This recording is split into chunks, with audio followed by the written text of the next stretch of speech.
Wassalatu wassalamu ala rasulillah wa ala alihi wa sahbihi wa man wala amma ba'd. Lavdi, falënderimi dhe madhërimi janë për Allahun subhanahu wa ta'ala. Salavatet, selamet dhe përshëndetjet më të përzemërta dhe më të sinqerta çdo herë dhe pa ndërprerje adresojmë Muhammed Mustafas alayhi salatu wassalam, familjes së tij, shokëve të tij dhe gjithë pasuesve të traditës së tij deri në ditën kur nuk do të ekzistojë më kjo gjësi.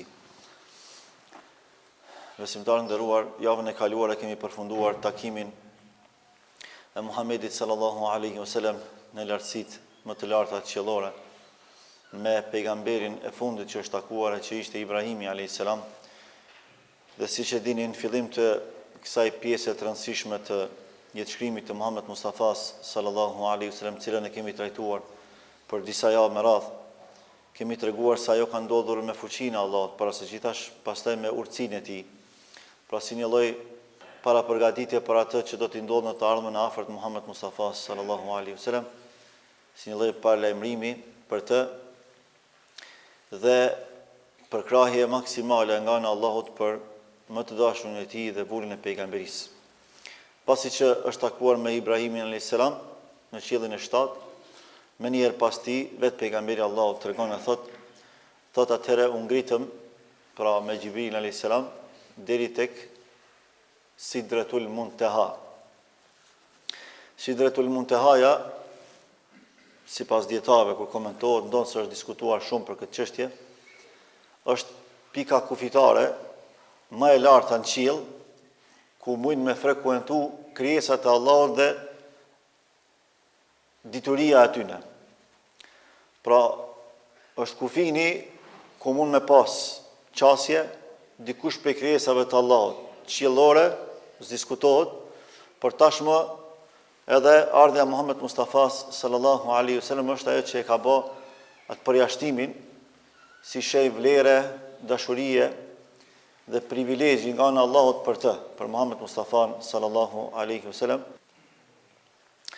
Allahu në Kur'an tregon për këtë realitet që i ka ndodhur Muhammed Mustafa sallallahu alaihi wasallam në surën An-Najm. Prandaj ata që janë munduar me trajtu çështjen e Mirajit vetëm me hadithet pejgamberit sallallahu alaihi wasallam, duke menduar se nuk ka argumente kuranore, e kanë gabim.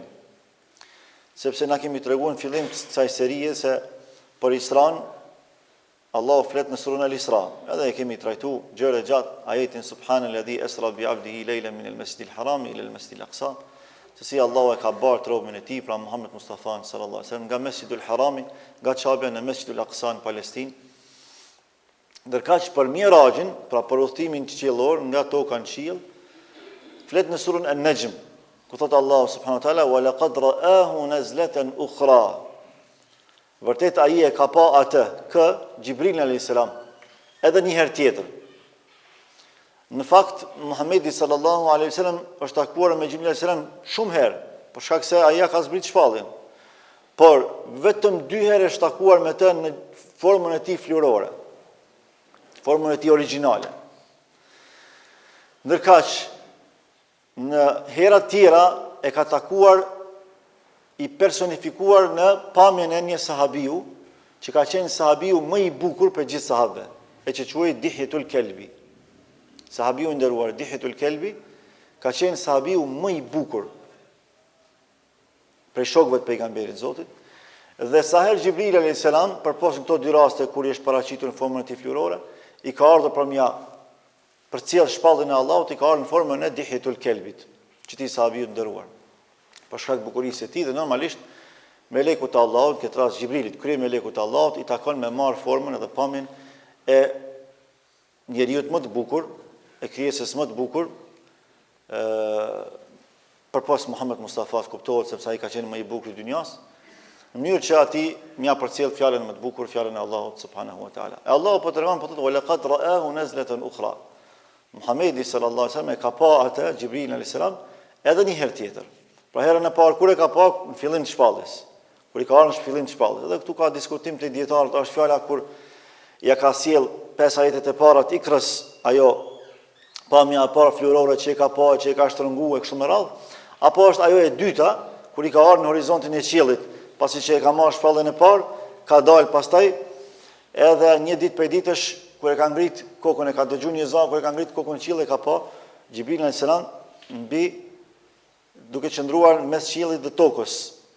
Sipas mendimit më të saktë është kjo hera e dytë e takimit, ajo gjendja fluorore dhe origjinale që e ka pa Xhibril alayhis salam. E Xhibrili alayhis salam sipas përshkrimeve të Muhammed Mustafas sallallahu alaihi wasallam është krijesa më madhështore që e ka pa pejgamberi Allah. Pra gjendja ati fluorore, Xhibrili alayhis salam, për ata që nuk e din, i ka 600 krah. Thonë të pejgamberi Allahut, sa herë që më është paraqitur në gjendjen e tij fluorore, ai e mbush të horizontin qiellor me trupin e tij, me qenin e tij. Pra nuk ngelte asnjë pjesë e qiellit bosh. Komplet horizontin e qiellit e mbushte me ekzistencën e tij Xhibril alayhis salam. Aq madhështor është. Për shembull kur tregohet se si Allah e ka ndëshku popullin e Lutit, keni dëgjuar ju për popullin e Lutit që kanë shku burr me burr. Edhe pasi që nuk janë penduar, nuk i kanë marrë parasysh këshillat e Allahut, çortimet e Allahut, këshillat e pejgamberit Lut alayhis salam, atëherë e ka marrë Allahu vendimin me i ndëshku. E përmes ku i kanë ndëshku? Përmes Xhibrilit alayhis salam. Transmetimet tregojnë, thonë, vetëm njënin krah Xhibril alayhis salam e ka fut në korën e tokës.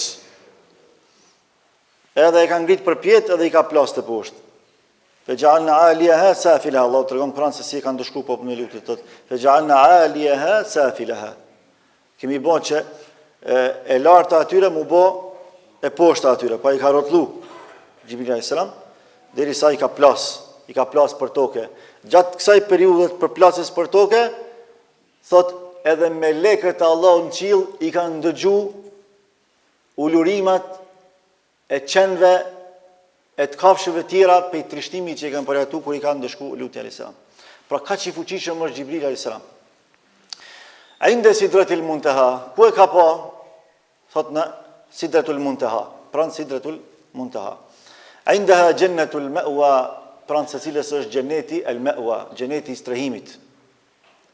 Idh yaghsha sidrata ma yaghsha, ma zagha al-basar wa ma tagha.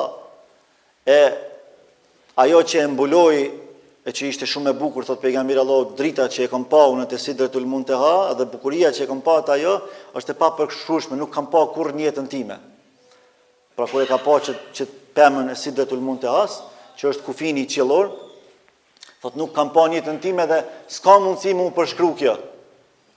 Gjedhet e saj thot ishin sa veshët e elefantit. Frutet e saj ishin sa enët tona, të mëdha. E bukuria, e nuri, drita e saj ishte e papërshkrueshme. Nuk mund me e përshkruaj thot pejgamberi Allahut sallallahu alaihi wasallam. Idh yaghsha sidrata ma yaghsha, ma zagha al-basaru wa ma tagha. As si ka kalu shikimi, as se ka te kalu atë që e ka pa pejgamberi Allahut. Laqad ra'a min ayati rabbil kubra. Vërtet ai ka pa pe shenjave të mëdha të Allahut subhanahu wa taala. Pra Allah po tregon Kur'an qartazi për atë se si e ka përjetuar Mirajin. Pra Sidratul Muntaha është vendi ku mos ka pas mundësi as Xhibrili alayhis salam me shkel. Pas Sidratul Muntahas nuk ka krijesë që ka shkel përpos Muhammed Mustafas sallallahu alaihi wasallam. Kjo tregon se çfarë vlere, çfarë madhështie, çfarë privilegji ka dhënë Allahu Muhammedit sallallahu alaihi wasallam si pejgamber dhe neve si pasues tij. Para mendon aty ku dhe kama Xhibrilit s'ka mujt më me shkel, ka shkel kama Muhammed Mustafas sallallahu alaihi wasallam. Normalisht Allahu e ka përgatit, Allahu e ka ngrit, Allahu e ka bërë të mundur me përjetu një gjatë tillë, edhe e ka bërë të mundur me komuniku direkt me të, pra pejgamberi i dashur me Allahun pa pas nevojë më për ndërmjetësim.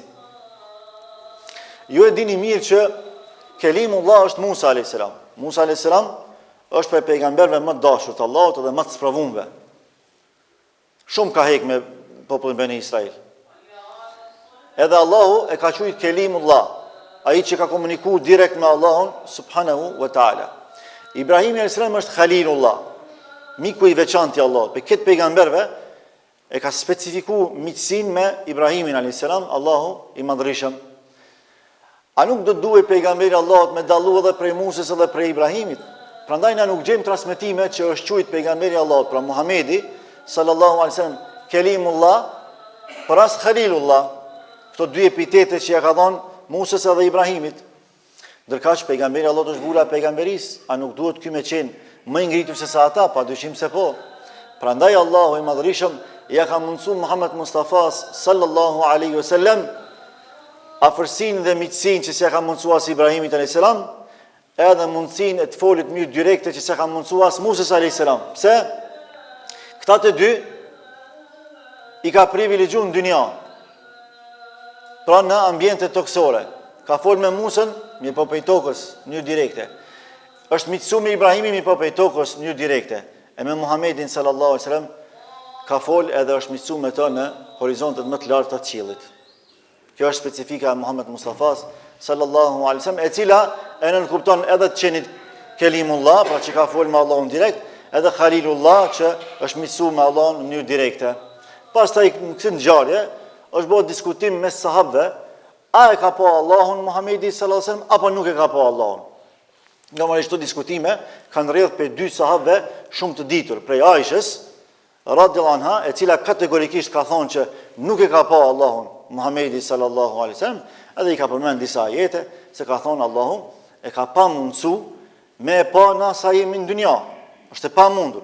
La tudrikul absar wa huwa yudrikul absar wa huwa al-latiful khabir, e ka përmend këtë ajet, ka thonë atë nuk e kaplon shikimin njerëzor, ai e kaplon çdo shikim njerëzor, pra e përfshin Allahu me shikimin e tij në mënyrën që i përket Allahut subhanahu wa taala. Që do të thotë njeriu s'ka mundësi me e pa Allahun sa është në dynja, sa ka jetë në dynjas. Edhe ka realisht edhe disa hadithe tjera që dëshmojnë këtë, ku thotë pejgamberi Allahut, pa vdek robi s'mund me pa Allahun. Kuptimin që s'mund me taku Allahun subhanahu wa taala.